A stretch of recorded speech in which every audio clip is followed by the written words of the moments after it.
ombi langu sote na kila mmoja kwenye dhamira yake tunuie kwamba jambo la aina hii tusiruhusu litokee tena katika ardhi yetu.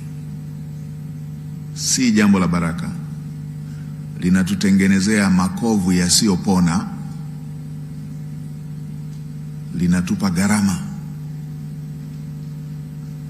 Na kwa kuwa limetokea, kila mtu amekuwa akilisemea. Mimi niwaombe wa Tanzania tuungane na Mheshimiwa Rais. Ameunda tume tupate uhalisia wa jambo hili. Watu wasilirahisishe. Si jambo rahisi hili, si jambo la kawaida, wasilirahisishe. Ndio maana Mheshimiwa Rais ameunda tume, na ameunda tume si ya watu mashuhuri, ni ya watu wanaoheshimika, watu wenye heshima ndani ya nchi, ndani ya Afrika na ndani ya dunia. Majaji wakuu wastaafu, watu ambao keria zao zote wamekuwa kwenye masuala ya sheria na haki.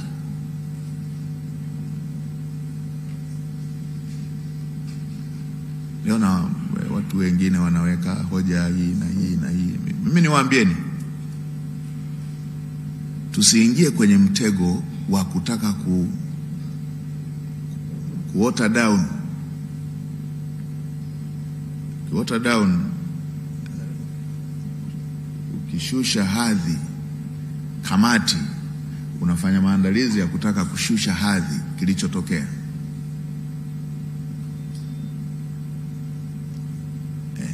Mioyo kila mtu ana maoni yake, lakini mimi niwaambieni, these are the people. Ni watu wa kuaminika, ni watu wenye kuheshimika, ni watu wenye ubobevu kwenye masuala haya unaoweza kuyapata kwenye nchi yetu. Majaji wakuu wastaafu wametumika kwenye jaji mkuu Agustin Othman ametumika kwenye wapi, Cambodia huko East Timor, kwenye masuala ya aina hii, kwenye masuala yanayohusu masuala ya kisheria, masuala ya sio mtu mwepesi tu hivi kwenye field hii. Nani mwingine? Balozi Kapi amesaidia kwenye masuala ya aina hii katika baadhi ya nchi hapa Afrika, Cote d'Ivoire, Burundi. IGP mstaafu ni mbobevu kwenye maeneo, amekuwa Interpol, amekuwa like that. Kwa hiyo ni hulka ya mwanadamu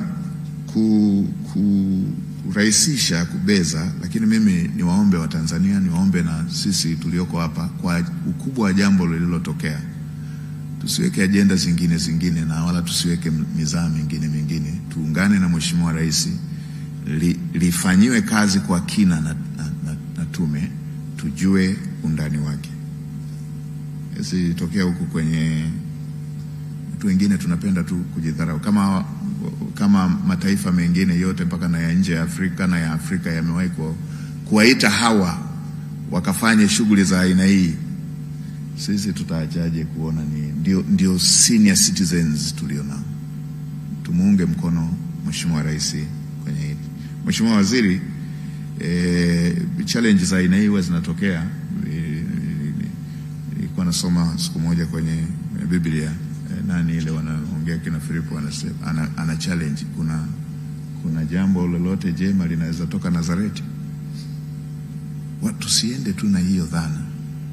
Hawa ni viongozi waliobobea kwenye masuala haya, na itatusaidia tuache kila mtu kutoka na jambo lake.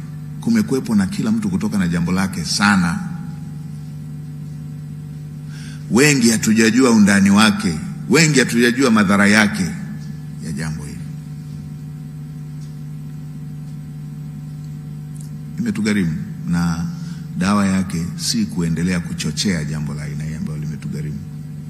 Imetugharimu maisha ndugu zetu, imetugharimu miundombinu, imetugharimu kutokuaminiana. Ninyi kama ndugu zetu, kama mhimili, ningeomba tutoe uongozi katika masuala yanapotokea kama haya. Ukiliangalia moja, kwa uzoefu wetu, ukiangalia wengi mataifa ya nje na wengine hata wa ndani wanaingia kwenye kusema hivyo. Wanasema maandamano, maandamano, maandamano, maandamano. Ukienda kwenye ukweli tu, uwe mkweli mwenyewe. Maandamano yalikuwepo wapi na wapi?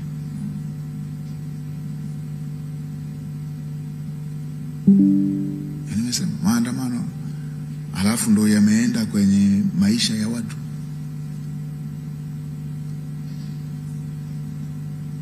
Ni vile wenzetu wa vyombo hawana kawaida ya kuweka numbers za umepoteza askari wangapi.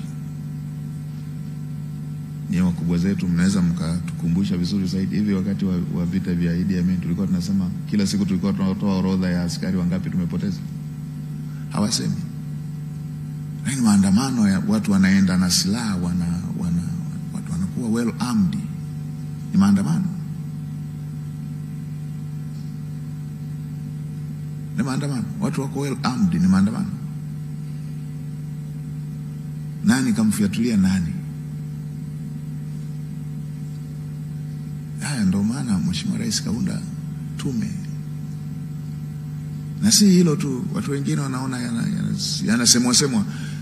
Juzi kashikwa yule mmoja anavuka mpakani. Ana uraia pacha kwa nchi moja kubwa kule na nchi moja. Ana mabomu. Na ajabisha, alipohojiwa anasema nimeona nibebe na mabomu nikajihami kwa sababu inasemekana Tanzania kuna insecurity issue. Utamaduni gani hapa Tanzania wa kila mmoja kujilinda na mabomu? Huyo kashikwa. Je, tulishajua na tulishajua wengine waliokuwemo mle walikuwa wako na silaha gani? Lakini sio hilo tu. Pia kwa sababu ya masuala haya ya kichunguzi haiwekwi wazi. Namba kubwa hawajui hata Kiswahili.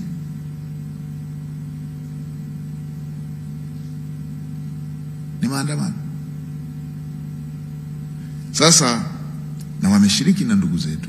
Kwa hiyo ndio maana tunasema haya lazima yafanywe kwa kina. Na ndio maana tunatoa rai kwa ndugu zetu wa Tanzania wenzangu, vijana wa Kitanzania. Mungu ametupa nchi nzuri, tuilinde. Na ninyi nawaambieni kama mmoja ya mhimili mikubwa ndani ya nchi yetu, Mungu ametupa nchi nzuri inaitwa Tanzania, tuilinde. Kila mmoja ana wajibu na nchi hii. Mungu ametupa nchi nzuri Tanzania, tuilinde. Kila mmoja ana wajibu na nchi hii. Tanzania sio mali ya serikali. Sio mali ya serikali Tanzania. Tanzania si mali ya vyama vya siasa. Vyama vya siasa vipo kwa sababu kuna nchi ipo.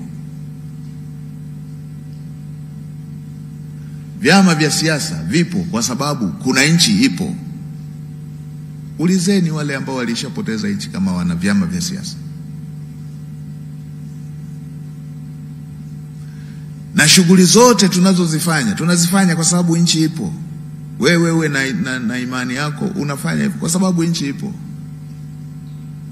Tuilinde nchi yetu.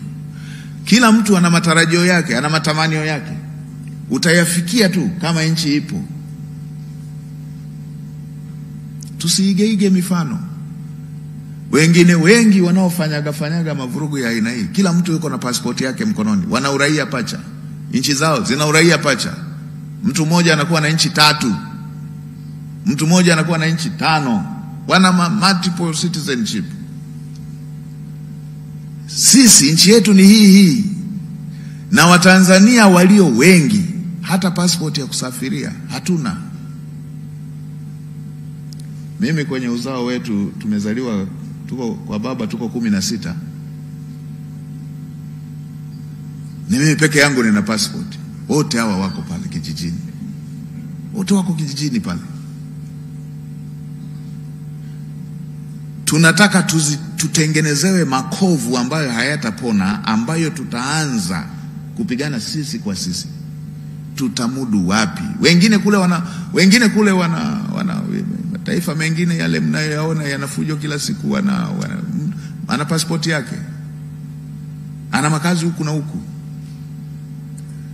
Sisi tuna nchi hii moja inaitwa Tanzania. Tanzania wenzangu, tuilinde. Mungu ametupa nchi nzuri, tuilinde.